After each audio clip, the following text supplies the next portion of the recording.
మంచిర్యాల జిల్లా బెల్లంపల్లి మండలంలోని అక్కనపల్లి మండల పరిషత్ ప్రాథమిక పాఠశాలలో చాకలి ఐలమ్మ జయంతి వేడుకలలో భాగంగా గురువారం ప్రభుత్వ పాఠశాలలోని విద్యార్థులకు తెలంగాణ వీరవనిత చాకలి ఐలమ్మ గురించి ప్రధానోపాధ్యాయులు వివరించారు.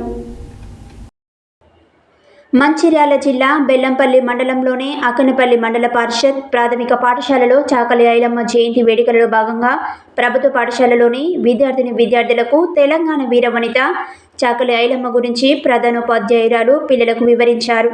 ఇందులో భాగంగా తెలంగాణ ఎంతోమంది వీరులకు వీరవనితలకు పుట్టినిల్లు అని తెలియజేశారు. అట్లాంటి వీరవనితల్లో ఒకరు చాకలి ఐలమ్మ. నాటి కాలంలో పాలకులను ఎదిరించి తెలంగాణ మహిళ వీరవత్వం చాటి చెప్పిన పోరాట యోధురాలు ఐలమ్మ అని తెలిపారు.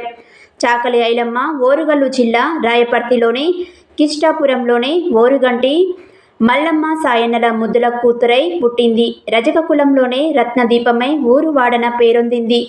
తాను 13వ ఏటనే చిట్యాల నర్సింహులు ఇల్లాలై మెట్టినింటిలోనే మెరిసింది. వ్యవసాయంను కూడా చేసింది. ఏటా పంటలు పండించి సొంత ఇంటిని కూడా నిర్మించుకున్నది.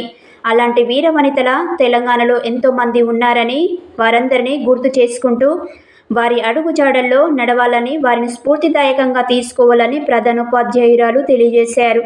ఈ కార్యక్రమంలో పాఠశాల ప్రధానోపాధ్యాయురాలు చేరిపోతల రాజేశ్వరి, ఉపాధ్యాయురాలు కె జ్యోతి, విద్యార్థులు పాల్గొన్నారు.